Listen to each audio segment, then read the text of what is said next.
இறைவனுக்கே புகழ். திருப்பாடல்கள் 32. பாவ அறிக்கையும் மன்னிப்பும். எவரது குற்றம் மன்னிக்கப்பட்டதோ, எவரது பாவம் மறைக்கப்பட்டதோ அவர் பேறு பெற்றவர். ஆண்டவர் எந்த மனிதரின் தீச்செயலை எண்ணவில்லையோ, எவரது மனத்தில் வஞ்சமில்லையோ அவர் பேறு பெற்றவர். என் பாவத்தை அறிக்கையிடாதவரை நாள் முழுவதும் நான் கதறி அழுததால் என் எலும்புகள் கலன்று போயின.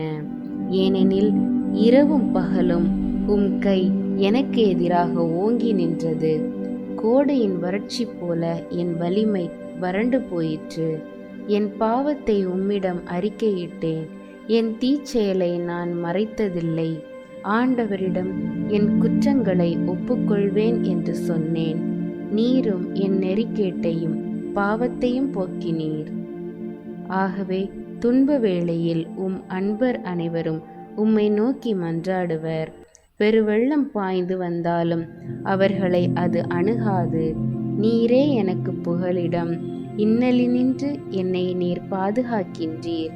உம் மீட்பினால் எழும் ஆரவாரம் என்னை சூழ்ந்தொழிக்க செய்கின்றீர். நான் உனக்கு அறிவு புகட்டுவேன். நீ நடக்க வேண்டிய வழியை உனக்கு காட்டுவேன். உன்னை கண்ணோக்கி உனக்கு அறிவுரை கூறுவேன். கடிவாளம் பூட்டி வாரினால் இழுத்தாலன்றி உன்னை பின்தொடர்ந்து வராது குதிரை போன்றோ கோவேறு கழுதை போன்றோ அறிவிலியாயிராதே. பொல்லாருக்கு வரும் துன்பங்கள் பல. ஆண்டவரில் நம்பிக்கை கொள்வோரை அவரது பேரன்பு சூழ்ந்து நிற்கும்.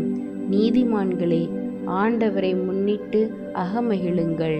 நேரிய உள்ளத்தோரே, நீங்கள் அனைவரும் மகிழ்ந்து பாடுங்கள்.